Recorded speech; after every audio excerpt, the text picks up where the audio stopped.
Heat sink আগের এটা খানিকটা দিয়ে দেওয়া ভালো।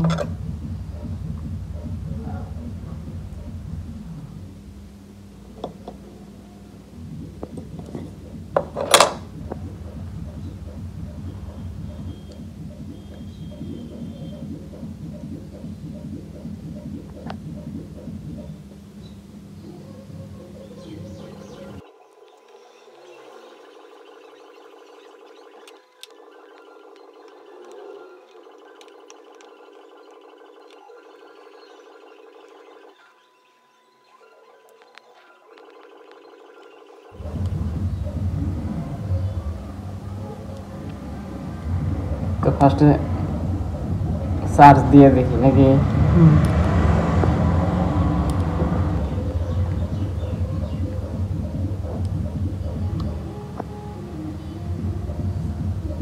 এই চার্জারে এখন দেখি 1.7 9 ভোল্ট 1.6 এম্পিয়ার নিচে।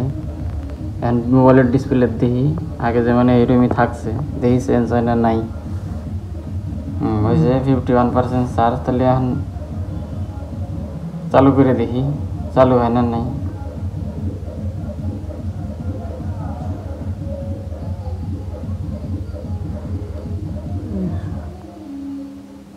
তো স্যামসাং বা আরও অন্যান্য যে কোনো ফোন যাদেরই এই ধরনের কোনো সমস্যা থাকে,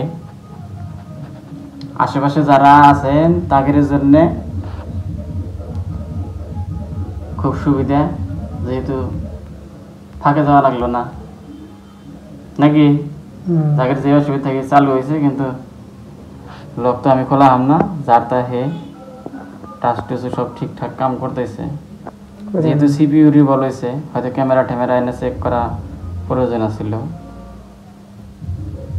একবার, কারণ সিপিইউ রিভলভ করলে মেলা সময় মেলা কানেকশন হয়তো হয়ে থাকে, ড্রাই হয়ে থাকে, পায় না, তাই না। তার জন্যে তো অ্যাকচুয়ালি সিপিইউর এই রিভলভ করা ভিডিও আরও দুই একটা আছে, ওই জন্য এটা ওই বল বানানো ভিডিওটা দেওয়া হয়নি কে, আর অন্য ভিডিওর মেলা আছে। তো ভিডিওটা যদি ভালো লাগে লাইক কমেন্ট শেয়ার অত কিছুর দরকার নাই, খালি শেয়ার করলেই চলবো। আর ফলোটা ওটা যার যার ইচ্ছা, যদি প্রয়োজন যার আছে এই ফলো করে নিব নাকি। হবো আজকে এই পর্যন্তই।